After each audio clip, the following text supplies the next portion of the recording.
আসসালামু আলাইকুম। আজকে আমরা ট্রান্সফরমেশন অফ সেন্টেন্সের দ্বিতীয় ক্লাস অর্থাৎ পার্ট 2 নিয়ে আলোচনা করব। যারা প্রথম ক্লাস দেখেননি তারা প্রথম ক্লাস দেখে আসবেন। তো 2 নাম্বার রুলসটা একটু দেখি।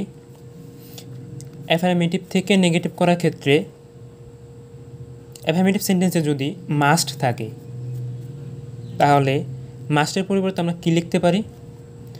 ক্যান নট, বাট অথবা ক্যান নট হেল্প। যখন আমরা ক্যান নট হেল্প লিখব তখন কি করব? ভার্বের সাথে আইএনজি যুক্ত করে দিব। উদাহরণ দেখা যাক। যেমন এখানে একটা উদাহরণ দেওয়া আছে অ্যাফার্মেটিভ সেন্টেন্স, সেটা হলো you must obey your teachers. Negative কি হবে? বলেছিলাম মাস্ট থাকলে কি হবে? ওইখানে ক্যান নট, বাট অথবা ক্যান নট হেল্প। তাহলে মাস্টের পরিবর্তে আমরা কী লিখবো? এখানে নেগেটিভে ইউ, ঠিক আছে।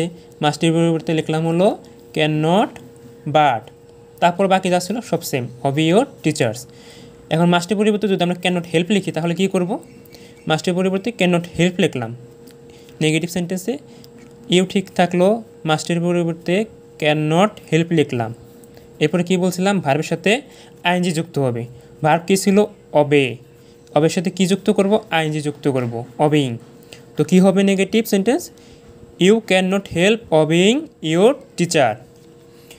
আরেকটা রুলস দেখি, সেটা যদি অ্যাফার্মেটিভ সেন্টেন্সে এভরি থাকে, এভরি থাকলে নেগেটিভ সেন্টেন্সে কী করব?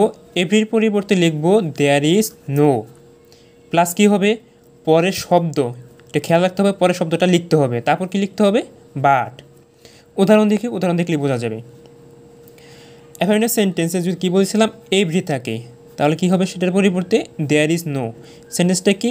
Every mother loves her child. এটার পরিবর্তে কী লিখলাম? There is no. তারপর কী বলছিলাম? পরের শব্দ থাকবে। পরের শব্দটা কি? মাদার। মাদারটা লিখে দিলাম। এরপর কী বলছিলাম? বাট হবে। মাদার পর কী লিখবো তাহলে? বার্ড। তারপর যা আছে তাই, লাভস হার চাইল্ড।